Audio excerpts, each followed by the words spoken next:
কখনো কখনো ইট পাথরের দেয়ালগুলো কথা বলে, কখনো চিৎকার করে, কখনো নিঃশব্দে বিদ্রোহ ঘোষণা করে। এই কথাগুলোর নাম হলো গ্রাফিতি। গ্রাফিতি কেবল শিল্প নয়, এটা হচ্ছে এক ধরনের প্রতিবাদ, যেখানে ক্যানভাস হয় শহরের দেয়াল আর তুলি হয় স্প্রে ক্যান। গত বছর ছাত্র জনতার অভ্যুত্থানে বাংলাদেশের দেয়ালগুলো ঠিক যেন প্রতিবাদের ভাষা হয়ে উঠেছিল।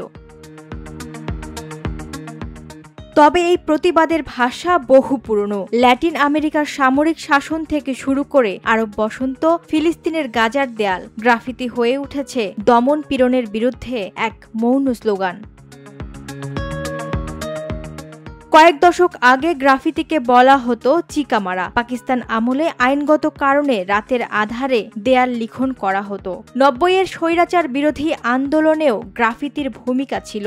এরপর 2017 সালে রাজধানীর দেয়াল জুড়ে সাড়া ফেলে একটি গ্রাফিতি, সুবোধ তুই পালিয়ে যা। মূলত এটা সেই ভাষা যেখানে নিপীড়িতের কথাগুলো চাপের মুখে পত্রিকায় বা মিডিয়ায় কেউ প্রকাশ করতে চায় না, ঠিক তখন তাদের কণ্ঠ হয়ে ওঠে দেয়ালের রং।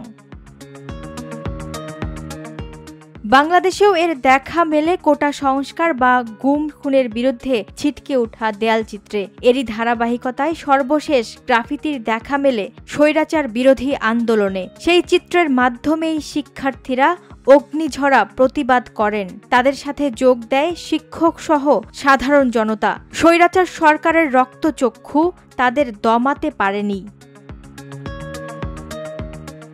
গ্রাফিতি প্রকাশ পায় কখনো স্লোগান, কখনো কবিতা রূপে, কিন্তু সবসময় এটা এক রকমের বার্তা বা ডাক নিয়ে আসে। যতবার স্বৈরাচার মাথা উঁচু করবে, ততবারই এমন রঙিন প্রতিরোধ সমাজে ফিরে আসবে।